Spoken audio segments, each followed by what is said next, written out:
નમસ્તે મિત્રો, મારી યુટ્યુબ ચેનલમાં તમારું સ્વાગત છે.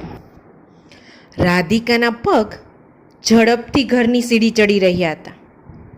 રોજ કરતાં આજ ઓફિસે થોડું મોડું થઈ ગયું હતું. પપ્પા ચિંતા કરતા હશે. મનમાં ને મનમાં બબડતી રાધિકાના પગ ઘરના બારણે આવી થંભી ગયા. જોયું તો બહાર કોઈ અજાણ્યા ચપ્પલ પડ્યા હતા અને અંદરથી ખડખડાટ હાસ્યનો અવાજ આવી રહ્યો હતો. રાધિકા સમજી ગઈ કે નક્કી કોઈ મહેમાન આવ્યું હશે. ડોરબેલ મારી તો રાધિકાના પપ્પા જનકરાયે બારણું ખોલ્યું. લો, આ આવી ગયો મારો દીકરો, કહી રાધિકાને માથે હાથ ફેરવતા જનકરાયે પોતાના મિત્ર મહેશભાઈને રાધિકાની ઓળખાણ કરાવી. આ મારો દીકરો રાધિકા, એમએસસી હમણાં જ કમ્પ્લીટ કર્યું, હવે કેડિલામાં જોબ કરે છે. મહેશભાઈ રાધિકાને ઉપરથી નીચે આશ્ચર્યથી નિહાળી રહ્યા હતા.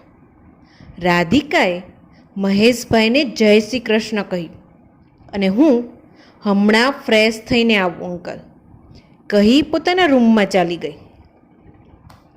રાધિકાએ રૂમમાં દાખલ થતાં જ લેપટોપ અને પર્સને બેડ પર મૂકી દીધું અને અરીસાની સામે ઊભી રહી ગઈ.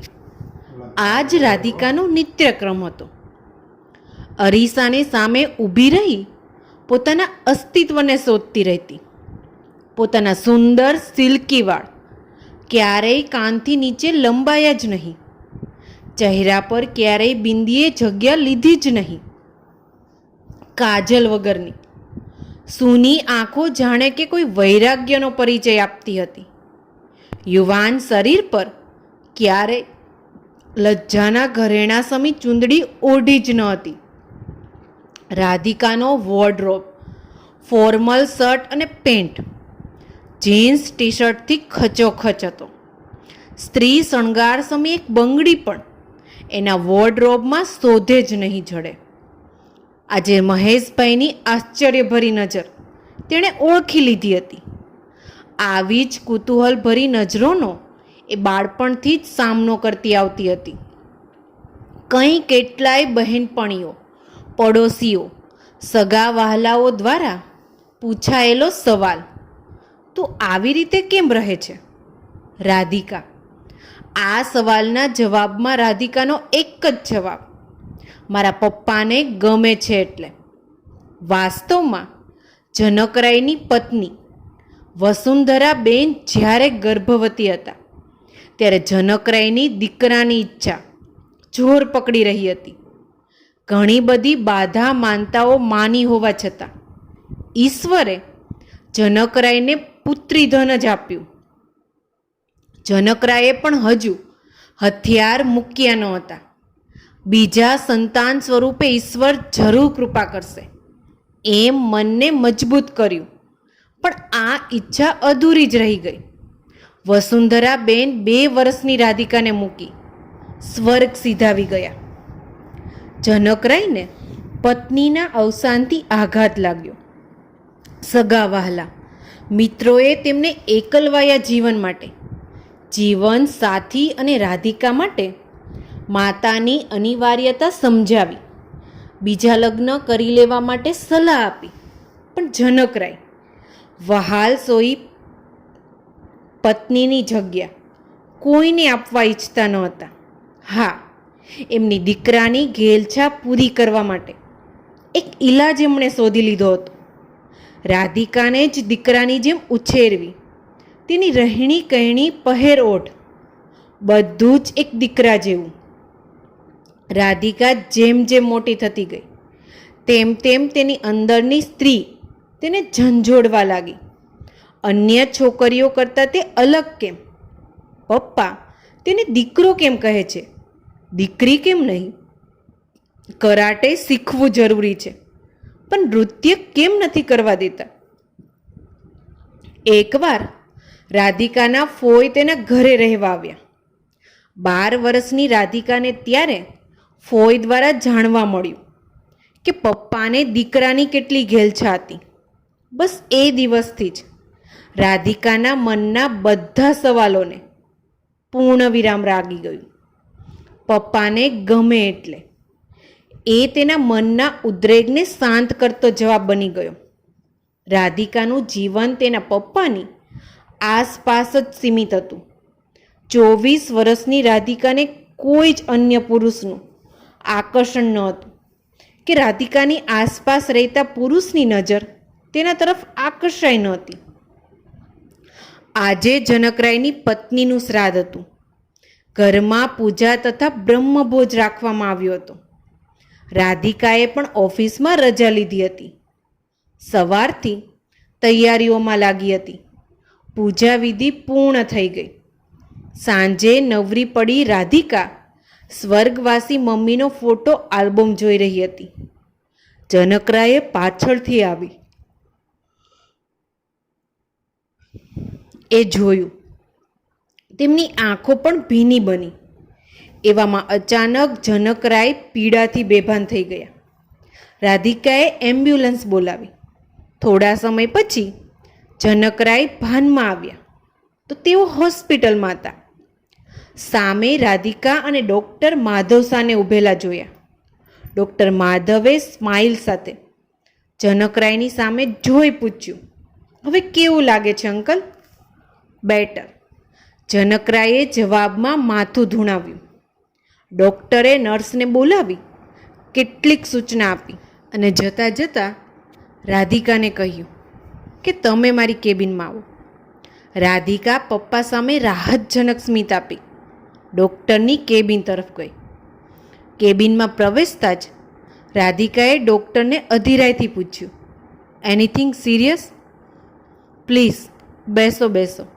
સિરિયસ તો છે. તમારા પપ્પાની બંને કિડની ખરાબ થઈ ગઈ છે. કિડની ડોનરની જરૂર પડશે. આપણી પાસે વધુ સમય નથી. ડૉક્ટરે રાધિકાની સામે જોઈ કહ્યું. વોટ? રાધિકાને આઘાત લાગ્યો હતો. મિસ રાધિકા, ચિંતા કરવાની જરૂર નથી. તમારા પપ્પાની હેલ્થ ડિટેલ્સ છે. એના પરથી કોઈ ડોનર મળી જાય તો ઓપરેશન થઈ જશે. બસ થોડી ઉતાવળ કરવી પડશે.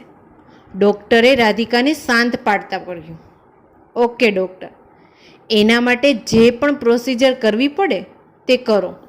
હું મારા પપ્પાને ખોવા નથી માંગતી. રાધિકા બોલતા બોલતા લગભગ રડી જ પડી હતી. રિલેક્સ મિસ રાધિકા, પાણી પીવો.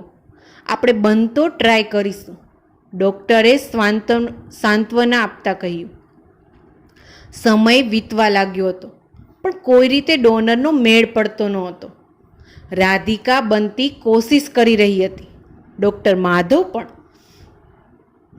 ઘણો સપોર્ટ કરી રહ્યા હતા. રાધિકાની બેચેની તેને સૂવા ખાવા દેતી ન હતી. આખરે પડખા ફેરવતી રાધિકાએ કંઈક નક્કી કરી લીધું અને સવાર પડતા તે ડૉક્ટર માધવને મળી પોતાનો નિર્ણય જણાવ્યો. Are you sure? I mean હજુ તમારી સામે પૂરી જિંદગી પડી છે, ડૉક્ટર માધવે ચેતવતા કહ્યું. યસ ડૉક્ટર, તમે પ્રોસિજર સ્ટાર્ટ કરો પ્લીઝ. હવે વધુ રાહ નથી જોવી, રાધિકાએ કહ્યું. રાધિકાના રિપોર્ટ્સ કરાવવામાં આવ્યા. તમામ રિપોર્ટ્સ પરથી રાધિકાની કિડની તેના પપ્પા સાથે મેચ થઈ ગઈ. રાધિકાએ સ્ટ્રિક્ટલી કહ્યું હતું કે ઓપરેશન સુધી આ વાતની ખબર પપ્પાને ન પડવી જોઈએ.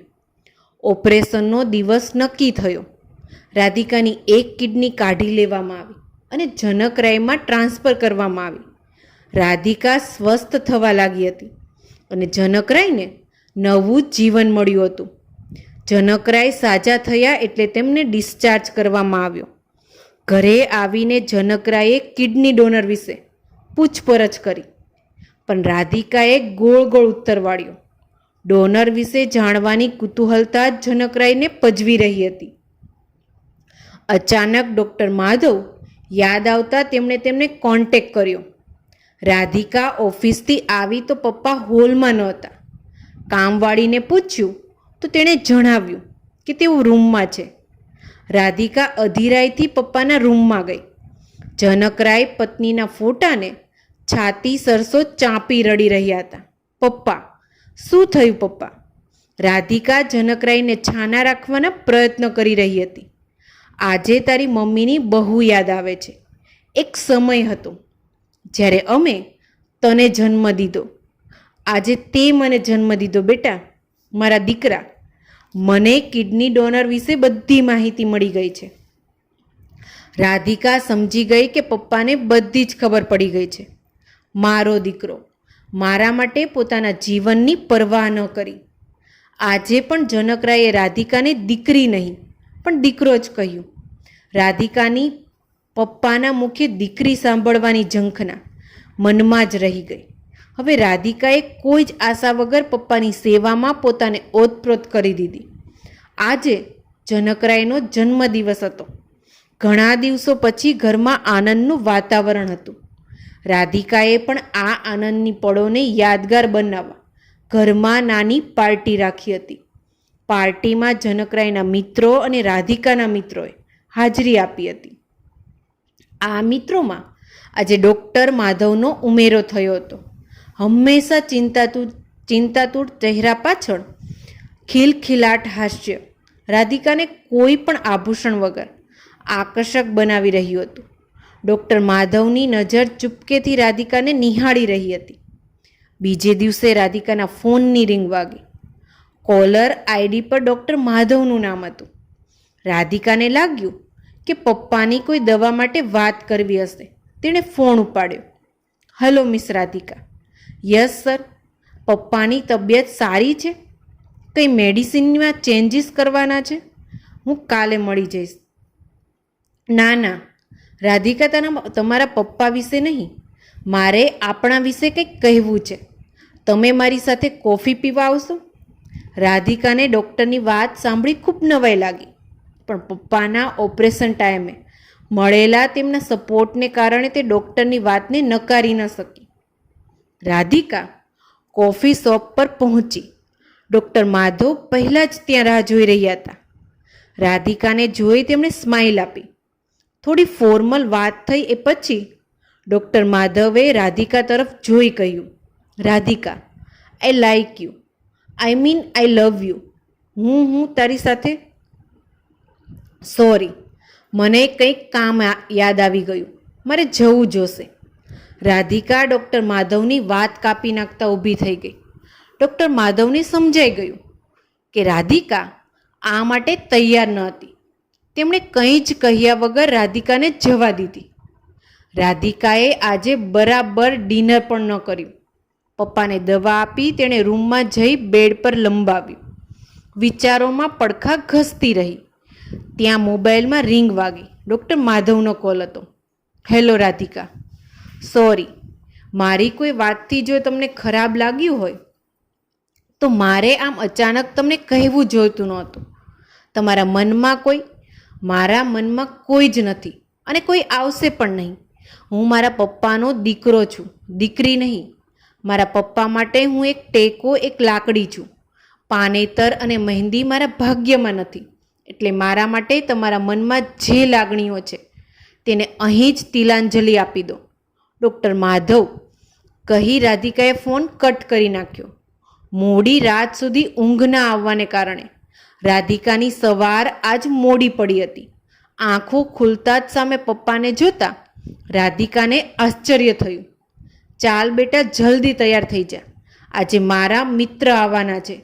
જનકરાયે રાધિકાને ચપટી વગાડતા કહ્યું. ઓકે પપ્પા, હું હમણાં રેડી થઈને આવું છું, કહી રાધિકા બાથરૂમમાં ઘૂસી ગઈ.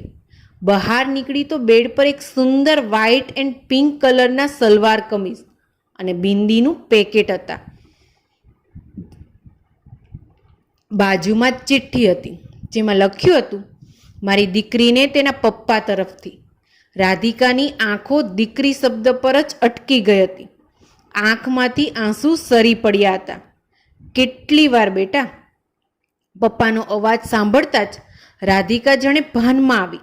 તેણે હોંશે હોંશે સલવાર કમીઝ પહેરી લીધા અને ઝડપથી ડ્રોઈંગ રૂમમાં આવી પપ્પાને વળગી પડી. પપ્પા, તમે મને દીકરી? હા, તું મારી દીકરી, મારી લાડકી. મને માફ કરી દે બેટા. દીકરા માટેનું મારું ગાંડપણ તારું અસ્તિત્વ જ છીનવી ગયું. મારા માટે તે જે કર્યું એ કદાચ દીકરો હોત તો પણ એ ન કરત. આજે ભગવાનનું પાડ માનું છું કે તેમણે મને દીકરી આપી. ઈશ્વરના આ અમૂલ્ય પ્રસાદની કિંમત હું સમજી ન શક્યો. રાધિકાએ પોતાની અને પપ્પાની અશ્રુભરી આંખો લૂછી. ત્યાં પાછળથી અવાજ સંભળાયો, hello miss Janakrai, how are you now? જોયું તો ડૉક્ટર માધવ હતા. મિસ જનકરાય નહીં, પપ્પા કહો મને, જનકરાયે હસતા હસતા કહ્યું. રાધિકા આનંદ અને આશ્ચર્યના બેવડા ભાવથી પપ્પા તરફ અને માધવ તરફ જોઈ રહી હતી. મેં કાલે તમારી વાત સાંભળી લીધી હતી બેટા, કહી જનકરાયે રાધિકાનો હાથ ડૉક્ટર માધવના હાથમાં સોંપી દીધો. રાધિકા આજ માધવને જોઈને પ્રથમવાર સ્ત્રી સહજ લાગણી અનુભવતી હતી.